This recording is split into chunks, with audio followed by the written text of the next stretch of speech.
Welcome to Leadershipedelics. My name is Sebastian Fouillade. I'm a dad, husband, product leader, entrepreneur, and psychedelic advocate.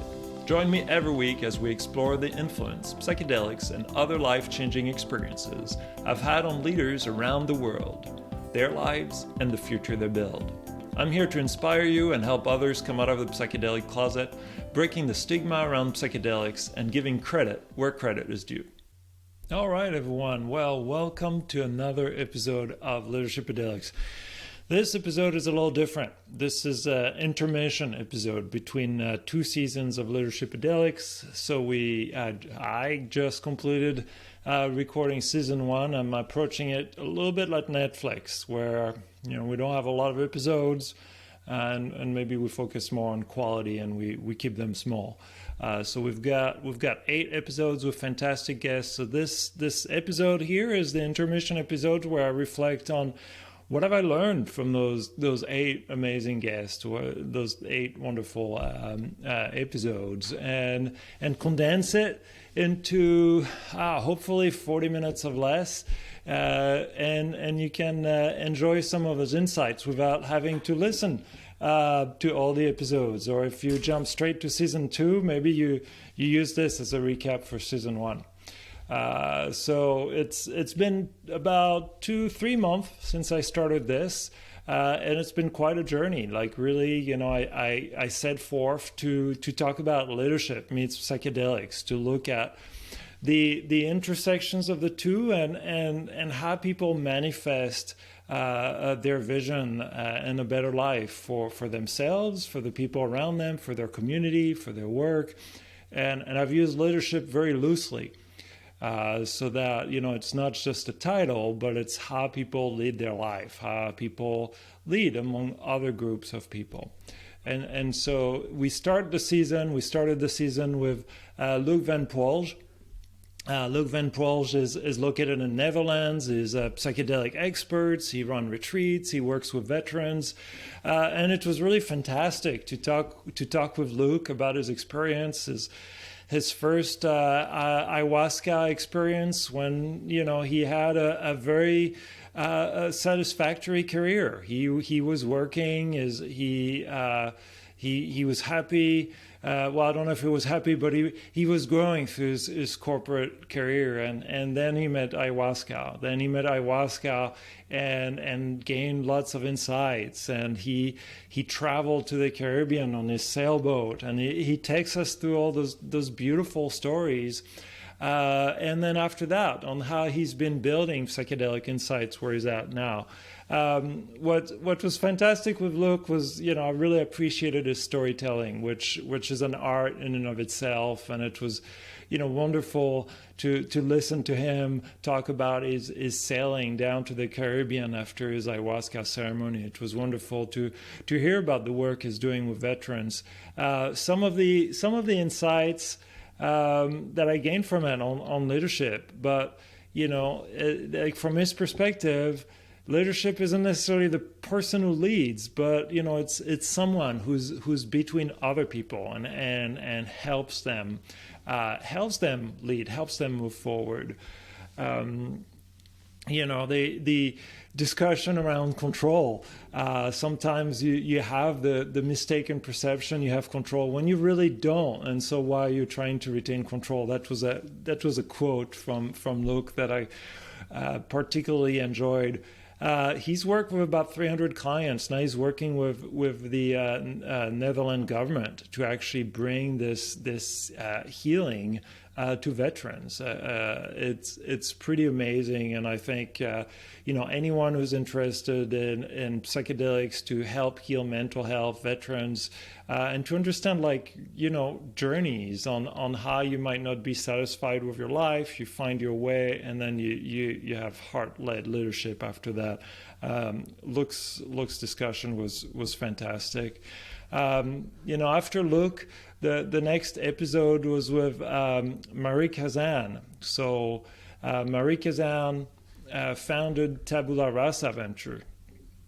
Now, he also learned an MBA from the Yale School of Management, and it was fun chatting with him, because one of the things he did when he was part of the Yale School of Management, was take people on psychedelic journeys, and it wasn't necessarily in a ceremonial settings, but it was like in a creative discovery setting. So having those insights from him was great, and he's somebody who's been involved with, like what's been coined as advocacy work from an early age, and it was wonderful and inspiring to kind of hear his perspective on, challenging the narrative that is the norm, and finding those experiences that challenge the narratives.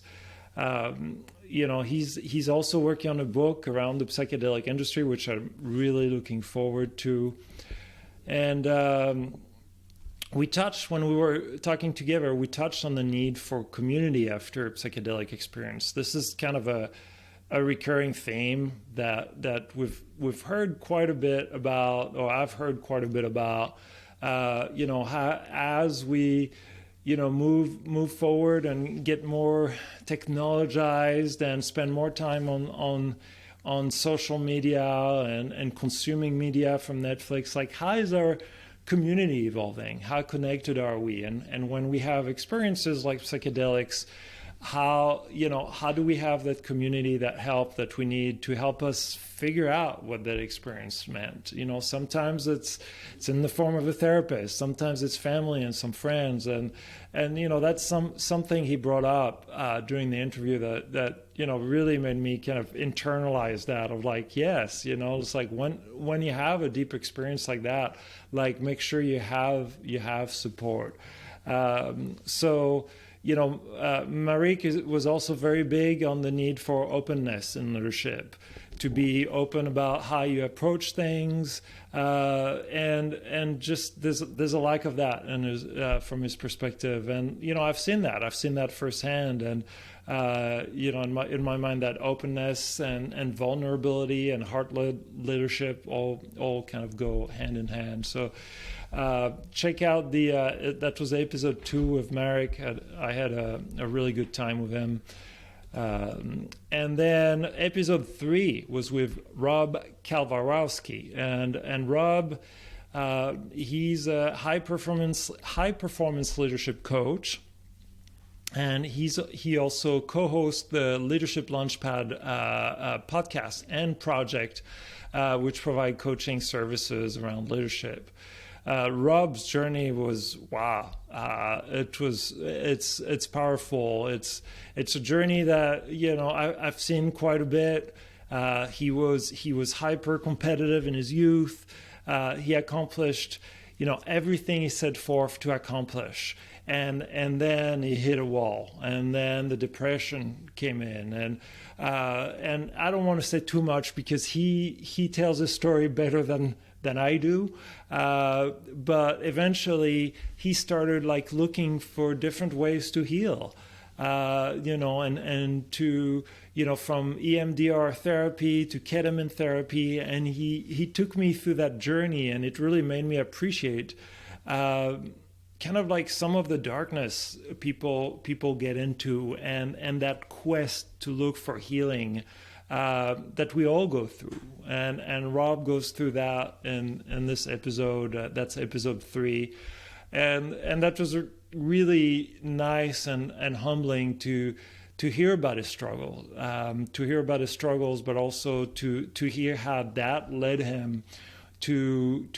discovering that heart-led leadership, which is important, which is another recurring theme through the podcast. But Rob really brought this up to light, and I really appreciated his perspective on heart-led leadership. He talked a little bit about his ketamine therapy, which was really interesting, and the fact that the different things that he had tried before ketamine therapy really prepared him for that experience, and provided him some of the tools to work with ketamine therapy. I really enjoyed that. Like one quote from Rob that I really like to call out, but he said, "We need to start truly valuing ourselves and valuing the people around us. And you can only get there through empathy And it starts with changing your perspective and being able to step in and being able to be vulnerable with yourself first. And that's when you can give that to other people. So, it's like starting to take care of yourself, starting to give yourself love and care and being vulnerable first. And then, giving that to other people, I think, was a really good point. So that's episode 3. Episode 3 with Rob Kalvarowsky, highly recommended. Episode 4 with Carlos Tanner. Wow. It's really something, because when I set forth to do the podcast, I did want to talk about another side of psychedelics. I did want to talk about, psychedelics to help leaders lead, to help create a vision and manifest that vision. And I kind of wanted to move away from, psychedelics are only to treat trauma. But what's interesting is through the podcast, through the episodes, it always went back to mental health. It always went back to healing yourself. And in order to be a strong leader or good leader, or to be a leader that manifests that vision, you did need to address, and a lot of the guests addressed those challenges, those mental health challenges they had.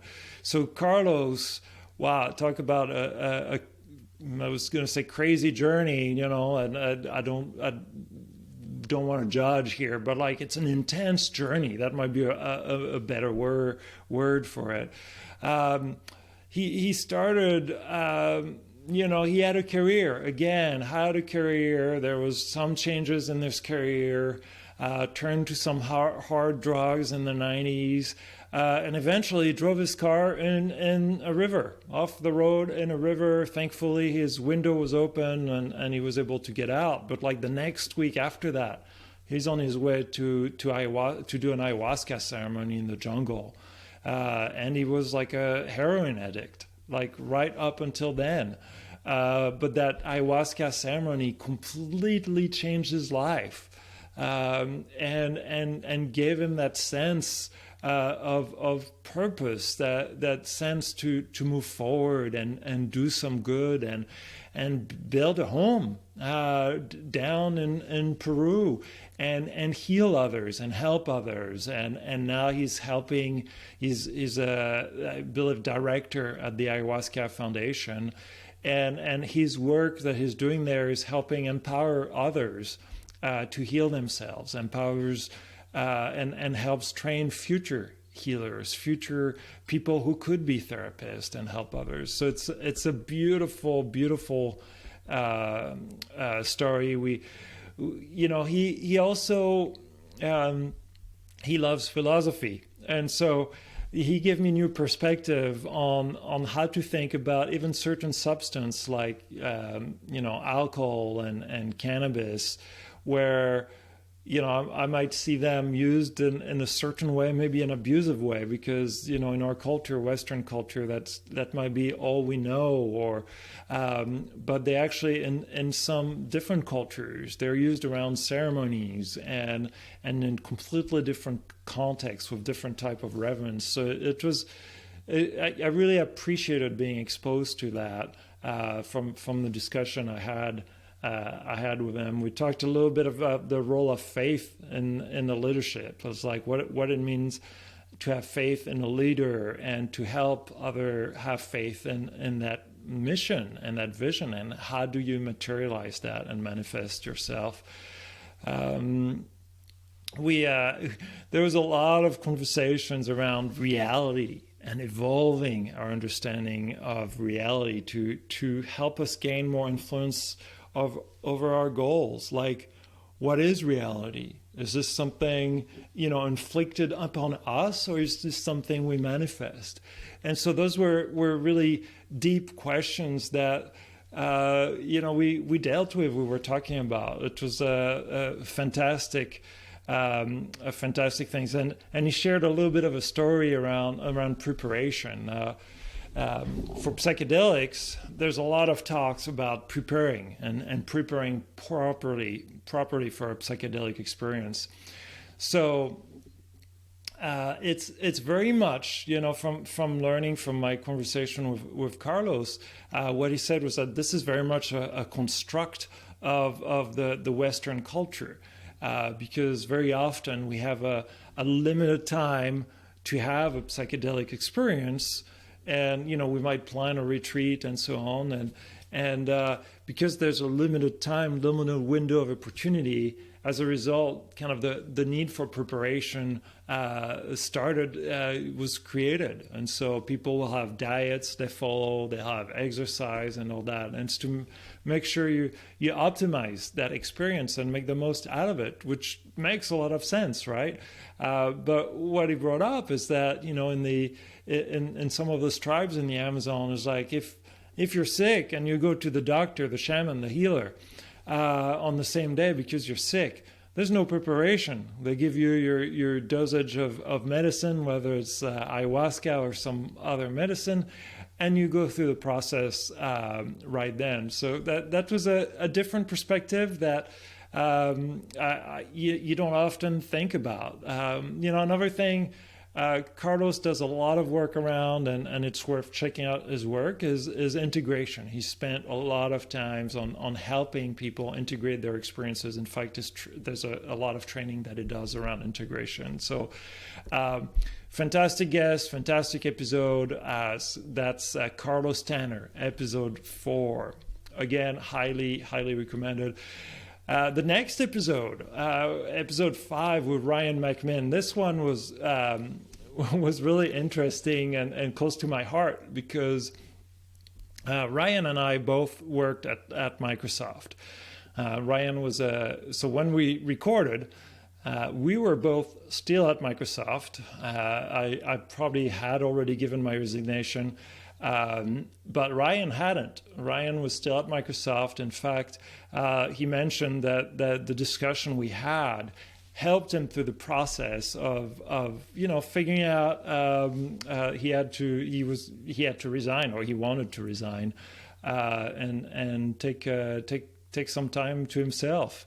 We talked a lot about corporate America. Of course, we were both there. So we exchanged notes, and Ryan had some very balanced and wise perspectives on what it's like to climb the ladder, what it's like once you're trying to get to a place, you look at that place and you think it's a certain way, and then you get to a place and you realize it's a completely different way, and you have yet another master above you, and you keep climbing the ladder. And that perspective was very sobering in my mind for people in the corporate world who thinks the people above them have it all figured out or have it better.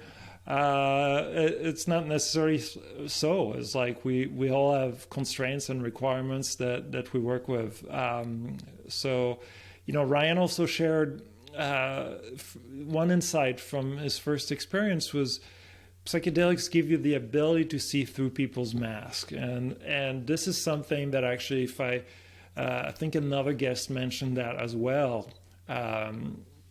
Is we all have this tendency to put a mask on when we go to work, when we go to our professional settings, and he believes that thanks to some of his psychedelic experiences, it helped him develop that skill where he could actually understand people better, develop better empathy, and maybe even have some idea around their history and what they need as a result to grow and to help them be in their career, whether it's being a leader, a manager, or finding something somewhere else. Like for him, it didn't matter. His goal was to help people, whether it meant them staying with him and in his team or finding something somewhere else. So this was a beautiful interview. One quote for people who do anything with creating products that I really like pulling out of that interview was he said, there are two heads of product inside a company. There are some with a vision and there are some with a backlog. And, that goes to my heart. It's like the people with a backlog just care about going through their backlog. It's a process. They're there. They're doing their work. There's that backlog here, and we got to get through it. But people with a vision, like they know where they're going. They're like building something. It's grand. It's beautiful. And you probably need both, right? It's the balance between that grand strategy and kind of the execution of just doing what you need to do to put something out. So lots of challenging insights here for people in the corporate world, and that was episode 5. Super awesome episode in my mind. Episode 6, we have David Drapkin from Psychedelics Today. So David Drapkin, he's one of the executives at Psychedelics Today. I believe he's one of the executives. Director of operations. So he's the director of operations of Psychedelics Today. And this was David's moment to come out of the psychedelic closet. And this one is a perfect one because you've got someone who's working in a psychedelics company who hadn't necessarily openly come out and talking about his mind-blowing experiences around the world with psychedelics and other spiritual experiences. He's such a genuine, authentic, beautiful person. And it was wonderful to have him on the show to share that. And for me, that's another thing that went to another one of the essence of, if we can have multiple essences of Leadershipedelics, which is there's a lot of people in the psychedelic industry that have had very little experiences, and there's a lot of with psychedelics, and there's a lot of people outside the psychedelic industry that have had many experiences with psychedelics. And sometimes, when I hear other guests on other podcasts who pitch their psychedelic company, my first question is like, well, how have they experienced it? So having David on the show from Psychedelics Today, which is, by the way, a fantastic podcast. I can't keep up with all their awesome episodes. Listening to him talk about his psychedelic experience, his vision quest in the desert in Israel, him almost being killed by an electric heater and being electrocuted by that, and how that electric heater jumped to the other side of the room, and how that completely changed the course of his life. I mean, it's fantastic. He's been to New Zealand with monks and magic mushrooms. So like, you put these three together, New Zealand monks and magic mushrooms, like already for me, it's just like poof, like, the thing I think about is like, wow, like New Zealand is amazing. Monks are pretty amazing. And magic mushrooms, all that together. I don't know like how he ever came back. So we talked about yoga, chocolate. We're both chocoholic, and dancing. We both love dancing.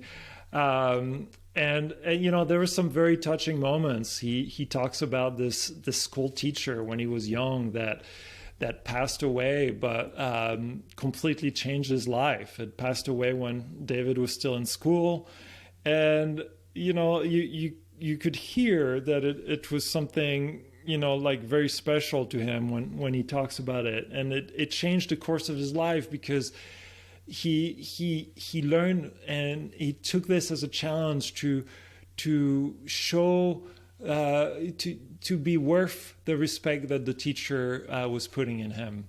And for me, that was, that just reminded me again of the importance of teachers in our life, and, how much impact you can have on people, even before you're around, even after you're around. So, wonderful conversation. We also talked a little bit about parenting and parenting after having psychedelic experiences. So really, really good show. That's show number 6 with David Drapkin. Highly recommended. Really enjoyed it. Now, the next one, show number 7, with Lyle Maxson. Now, we talked about tech for good, psychedelics, and creativity and leadership. Now, Lyle is like this biohacker, this like handsome-looking biohacker that has his fingers in lots of different companies, and he was calling me from his biohacking dojo. So as soon as he uses those words together, like biohacking dojo, like I picture like some kind of like room full of gadgets, and sure enough, he talks about all those gadgets. He talks about his daily routines that don't necessarily involve a lot of technology right off the bat, like a cold bath in the morning, and breath work and yoga. But then he also talked about some really cool technology that he's working on that uses people's own voice and guides them through that experience to create an altered state in the mind, to give them a sense of what it's like to experience those altered states, and that could be used in conjunction with the altered states. So that was really good, and the tech for good was a very important theme that he brought up. Coming from a tech company, you sometimes wonder, like, are we going too far? Are we using tech, or is tech enslaving people rather than helping them? And so it was really nice to meet someone who's got a very clear image of what using technology for good means, and what that looks like, and how you can use that to scale solutions to help people heal, to help educate people. We spent also quite a bit of time talking about developing small habits that build up to big good things, like that can change the trajectory or get you closer to a goal. That's another important thing that I share with him. He also was going through ketamine therapy treatment, shared a little bit about that, which for me is still very much a curiosity. I haven't experienced that, but for many companies right now, because ketamine therapy is legal, there's companies like Mind Bloom, New Life, and several other companies that are all getting in the market doing like at-home ketamine therapy, and they've got a whole process to walk you through that and provide you a safe experience. There's quite a bit of a debate, and there's a lot of good episodes from Psychedelics today that talk about that, whether on the risks and whether ketamine is a true psychedelics or not. It's used for as an anesthesiac, I believe, to put animals to sleep. If you watch the National Geographic shows on Disney's Animal Kingdom, you'll watch them like put a horse to sleep or some exotic animal to sleep using ketamine. I was like, oh, I'm sure that animal had a good night. The way we ended up the chat with Lyle was with an exercise. I always like to ask guests to feel free to ask me questions, and he asked me, is like, if you were to write a letter to the future, what would that be? A letter to your future self. Sometimes I've seen the opposite exercise where you've got the future self writing a letter back at you, or you writing a letter to your younger self. But I haven't tried writing a letter to the future self. I think that's a good exercise. We spent a little bit of time on that on the show. So that was Lyle, episode 7, Tech for Good, and there was a lot around creativity. So Lyle has always been in the creative space. From everything we talked about, he probably never ever stopped creating, and so listening from someone who's looking at the world this way is really inspiring, and I would recommend like all you creative folks out there in the tech industry to listen to that one. Number 8, Jason Crawford. Jason, so the way Jason and I got in touch is a little bit of a funny story. I heard about Jason's company a few years back, S1E9, and they made some supplements. One supplement is to be aware, sharp, and focused during the day, and the other supplement is to help you sleep. It's pretty basic, pretty simple. And when I heard about them, they were talking about how they were using more traditional plants and really high quality plants in their supplement. And I wanted to know if it wasn't just marketing. And so I tried them. In fact, the first time I tried them, I complained to their support. I was like, this is too strong for me. I'm deciding to dose it and do less. And their support was awesome. They were like, this is great. You should find what works for you and all this, super responsive. That's what I like to see in a company. And so I was starting to be impressed, and I started using them more and more. And then one day, I got one of their shipments, and it was covered in either like tea tree oil or WD-40, and it looks like what had happened is in the shipping, in the mail, somebody else's package, not related to what they ship or their company, but had broken all over my package, and I was worried that I couldn't use any of the supplements. So I reached out to the support, and again, like super helpful. They sent me like another order. And then I read more about their website in the meantime and the background of the folks there. And I'm like, wow, like the way they talk about all those things makes me think that maybe they've had some influence from psychedelics and plant medicine. So as I'm dealing with a support person, I was like, hey, by the way, do your founders have they had any experience with psychedelics? Because if they do, I'd love to have them on the show. And that's how we connected.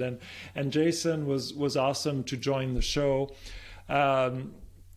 It was fantastic to compare notes on journeys, because he's a husband, he's a new dad as well. And he's worked a lot with ayahuasca, and I did as well. And he's also worked a lot with ayahuasca in the context of doing it with a significant other, which is not talked about that often, and can have huge benefits. And I gotta say, for all you folks who are thinking, well, should we do a ceremony together? If your significant other is open to it, I highly recommend it. It will expose things very quickly, the good and the bad, but it will also help you solve it together, and it will it will help that ego melt away, or it will accelerate things that probably would have happened anyway. But some of the things that Jason talks about are really powerful. Some of the things that he experienced with his wife during the ceremonies are beautiful. And I don't want to spoil it. I think everybody should listen to episode 8. We talk a lot about hard-based leadership and what that means for him. And I could feel that he was very authentic when he meant it. Like when he talked about when people leave us, when people leave our company, we want to make sure they're better when they joined us. Like investing in people's individual growth was a big deal for him, and hearing that authenticity from a leader, in my mind, it makes all the difference among many other companies where it started sounding like a lip service. But here you hear someone who really means it, and it sounds different, and your heart knows it, and so this is all about hard-based leadership in my mind. So that's it. Those are the 8 episodes for season 1, and a little bit of reflection of is this turning out like I expected it to be? No, it's completely different, more awesome. In fact, it's also a lot more work than I thought. But the funny thing is, there's a lot around storytelling, and there's a lot around storytelling and appreciating every types of storytelling and letting those stories out. I'm less interested in guests pitching their latest company, though I let every guest do that at the end of the show. I'm finding people's personal journeys to be, very important to share, very humbling, and then spending the time to recount the stories has been a wonderful experience. And I hope if you've listened to all of them, or if you're about to listen to them, I hope you enjoy them as much as I did. I've got some awesome, diverse, exciting, weird, strange, every type of guest coming up next to talk about some of those insights they've gained from psychedelics and spiritual journeys and those hardships that make us who we are, and how they're using that to build a better world and a better life. And I can't wait for you all to listen to all that. Thank you for being on the journey with me. If you know of any other guests for the podcast, just reach out and let me know. If you've got questions, reach out, and we'll go from there. So, much love to everyone. I hope you enjoyed this quick recap. And if it wasn't fast enough, I've noticed that, if you double my voice, given I don't talk that fast, you can still understand me. So you could probably cut it by half, or, maybe cut it a little bit more if you can speed it up. So everyone, have a wonderful day wherever you are and wherever you listen to this. Much love. Bye-bye.